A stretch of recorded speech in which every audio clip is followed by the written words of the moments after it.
Our series of reports on Smith Island students continues tonight. Now, last night, we showed you the unique way that they get to school, which is partly by boat. Just an interesting way of showing how these kids, are very independent and can work with what they've got. Absolutely, it's a good example of that. And tonight we'll stay on Smith Island to see the community these students grow up in and the schooling experience they receive at Ewell School. Here's 47 ABC's Julian Sador.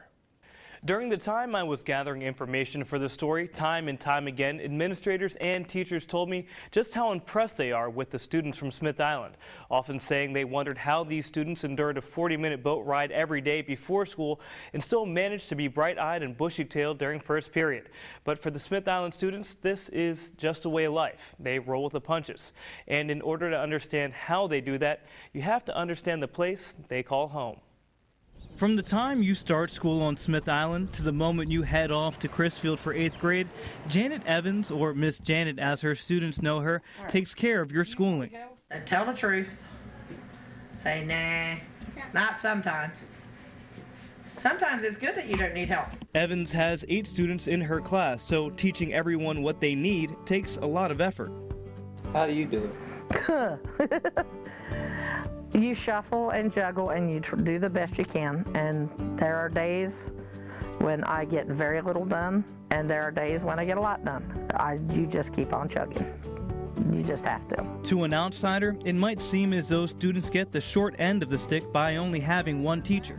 But once you get an inside look at the way things work at Ewell School, as we were able to do, you understand that just because their schooling experience is different doesn't mean students aren't learning what they need to.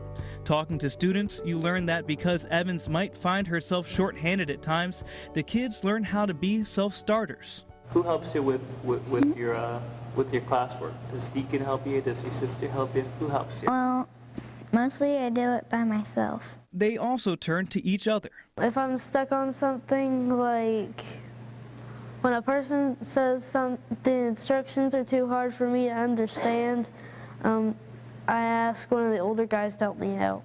As Evans sees it, it's a unique part of her school that helps her students grow.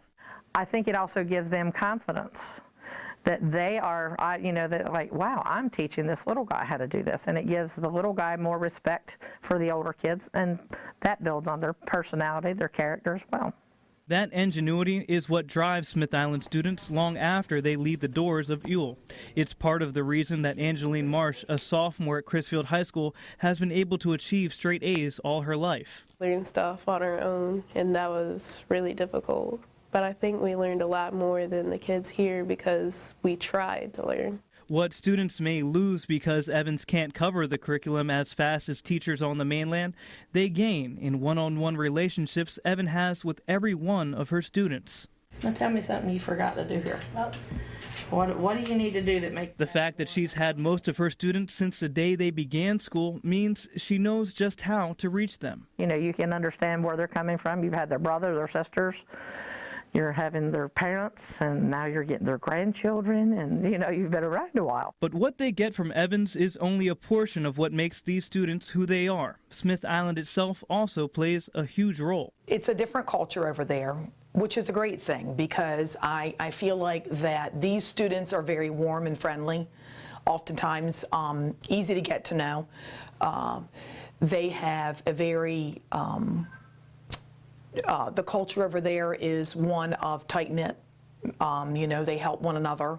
And I feel like they're outstanding students. For kids like 7th grader Deacon Smith Hunter, it's all he's ever known. It's really, really sociable. Everyone knows everyone. Everyone's friends with everybody. It's sociable. Everyone helps each other out. Nice little community here. The only downfall, Deacon admits, is that a little more friends to play with would be nice. How do you feel about only having one other person in your grade? That's okay. It would be nice to have a little bit more, more people to help and work together with. But where there's a lack of students, the tight-knit community makes up for it. What I'm saying is they know that they've got a lot of people behind them. Not just mom and dad. Their neighbors are just like their second moms and dads. but they've got a lot of people pulling for them. Despite that strong sense of community, when the time comes to ship off to school in 8th grade, the process can be, well, a little traumatic, as Rebecca Kitching recalls it. The first day I got back, I cried because you go from like 12 kids in one school, one classroom all day, to you switch from 5 periods, 5 different teachers. There's like 100 kids. So the first time I came back, I cried. I don't even remember why I cried, but it was a culture shock, definitely. Even though it's a place so small as Crisfield, it's really different, very different.